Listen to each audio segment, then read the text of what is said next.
नमस्कार। प्रभात साक्षी news network और आप सभी का स्वागत है। पाकिस्तान कह रहा है कि पहलगाम आतंकी हमले में हमारा हाथ नहीं है। पाकिस्तान कह रहा है कि हम तो खुद ही आतंकवाद के खिलाफ हैं, इसलिए आतंकवाद को कैसे फैला सकते हैं।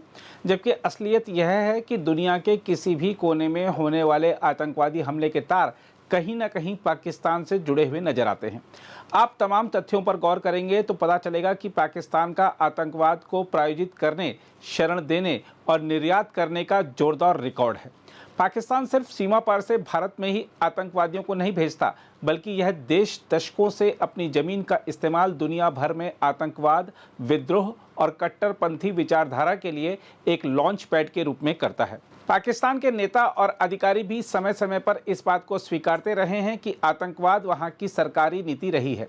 हम आपको याद दिला दें कि 2018 में पाकिस्तान के पूर्व प्रधानमंत्री नवाज शरीफ ने संकेत दिया था कि 2008 के मुंबई हमलों में, जो कि पाकिस्तान आधारित इस्लामी आतंकी संगठन लश्कर-ए-तैयबा द्वारा किए गए थे, उसमें पाकिस्तान सरकार की भूमिका हो सकती है।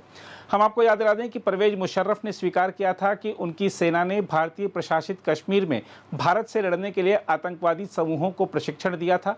उन्होंने माना था कि सरकार ने जानबूझकर आंखें मूंद ली थी, क्योंकि वह भारत को बातचीत करने के लिए मजबूर करना और इस मुद्दे को अंतर्राष्ट्रीय स्तर पर उठाना चाहती थी। यही नहीं, अभी कुछ दिन पहले ही पाकिस्तान के रक्षा मंत्री ख्वाजा मोहम्मद आसिफ ने स्वीकार किया था कि देश ने 3 दशकों से अधिक समय तक आतंकवादी समूहों का समर्थन किया। उन्होंने इसे अमेरिकी नेतृत्व वाली विदेश नीति से जुड़ी एक भूल भी बताया। वैश्विक स्तर पर आतंकवाद के निर्यात का पाकिस्तान का रिकॉर्ड देखेंगे तो वह भी शानदार रहा है। आस पड़ोस छोड़िए, दूर दराज के देशों तक को पाकिस्तान ने नहीं छोड़ा है।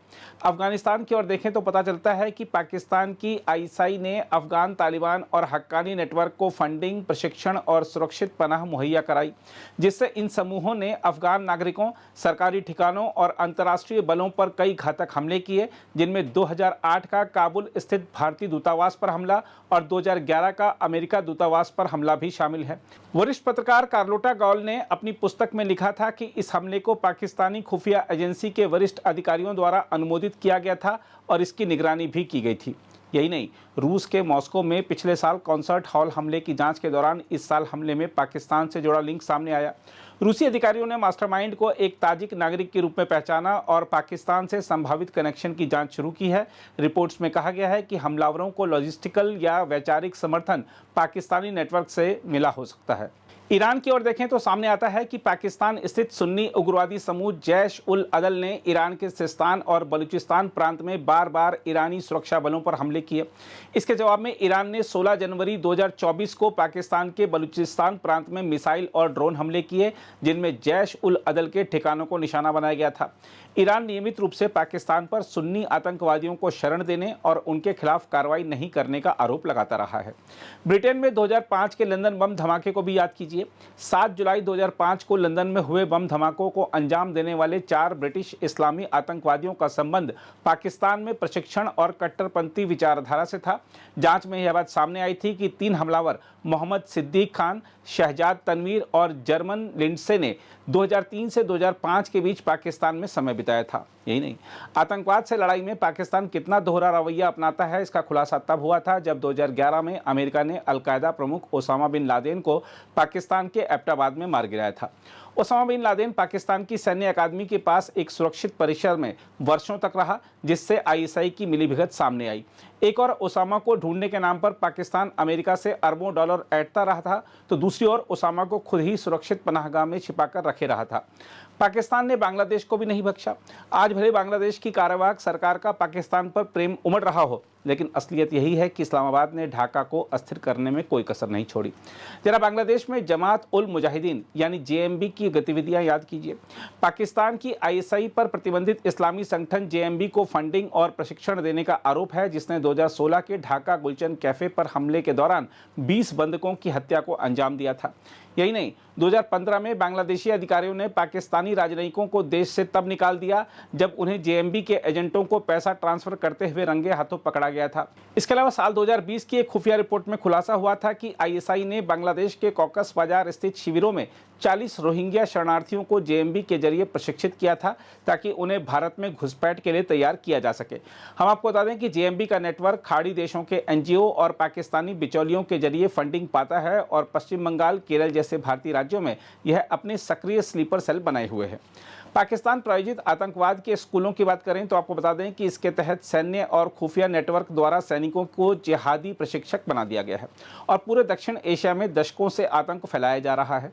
पाकिस्तान अपने पंजाब, खैबर पख्तूनख्वा, वजीरिस्तान और पाकिस्तान अधिकृत कश्मीर जैसे प्रांतों में आतंकवाद प्रशिक्षण शिविरों का नेटवर्क चलाता है।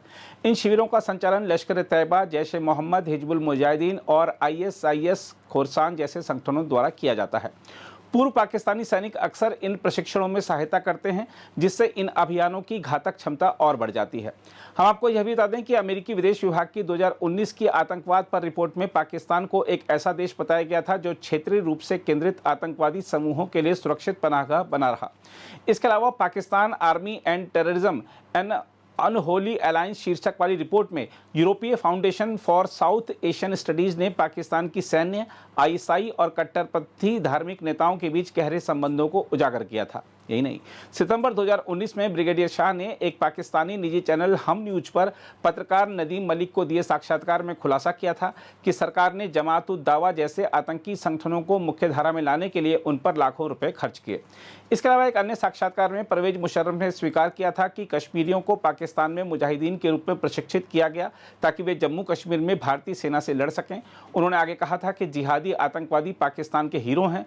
उन्होंने Osama bin Laden, Ayman al Zawahiri और जलालुद्दीन हक्कानी जैसे वैश्विक आतंकवादियों को हीरो की संज्ञा दी थी। बहरहाल, पहलगाम हमला मामले में अपना पलड़ा झाड़ रहे पाकिस्तान को भारत इस बार करारा सबक सिखाने की तैयारी कर चुका है। माना जा सकता है कि इस बार इस्लामाबाद और रावलपिंडी में बैठे लोगों की हेकड़ी इस कदर निकलेगी कि पाकिस्तानी आतंकवाद से सिर्फ भारत को ही नहीं बल्कि दुनिया को भी राहत मिलेगी। अगर आप भी लेना चाहते हैं देश दुनिया की तमाम जानकारी तो आज ही सब्सक्राइब करें हमारे चैनल को।